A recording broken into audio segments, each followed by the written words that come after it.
Let's head to Lebanon now and speak to Mia Alberti, SABC News correspondent, who is giving us the very latest from the ground. Mia, thank you so much for your time this afternoon. There are reports suggesting that Hezbollah has moved carefully since the conflict broke out, not to overplay its hand. Give us the latest on the ground.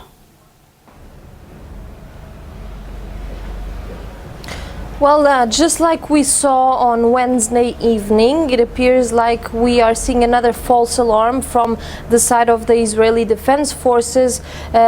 People in the south have reportedly been hearing some sounds, some type of explosion sounds. The Israeli Defense Forces said that they have launched a Patriot missile into Lebanon as a response to a detection of something in their skies. But the Israeli Defense Forces have said that it was a false alarm, but we are now hearing some reports that these kind of sounds are continuing at the border. So we still don't know what is happening, if Hezbollah has decided to answer to this missile, although it was sent in response to a mistake. But this just goes to show the type of fragility that is the reality in this disputed border between between Lebanon and Israel, when even a mistake or a malfunction of the alert system, like we saw on Wednesday, or a false alarm could just could really cause the other side to retaliate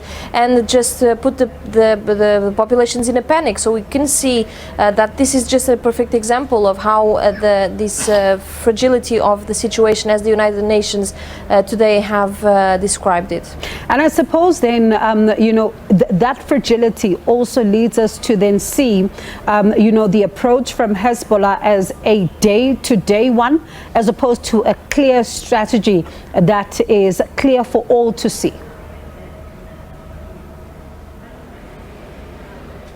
Absolutely, a day-to-day one, even an hour-to-hour one, but above all, perhaps an eye-to-eye. This is what we are seeing now during these last few days, with Hezbollah sending some artillery into Israel as a response to what is happening in Gaza, but really not making that much damage, and then Israel responding in the same type of measure, if we can say that, although we have seen some air raids that we have not with the Israeli fighter jets and helicopters within the Lebanese territory, so a violation of that airspace.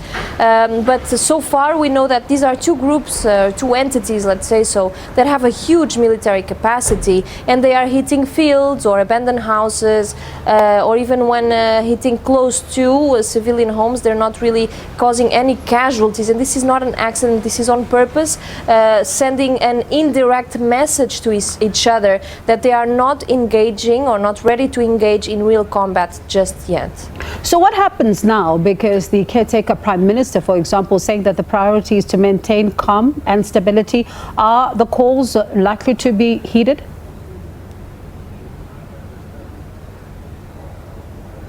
Well, the problem is, or the situation is, that the Prime Minister doesn't really have that much jurisdiction inside of Hezbollah and in southern Lebanon. It is one of those unspoken truths that Hezbollah de facto controls the south of Lebanon, and that its decision to engage with Israel falls almost to itself. We do know that the government has been talking to Hezbollah.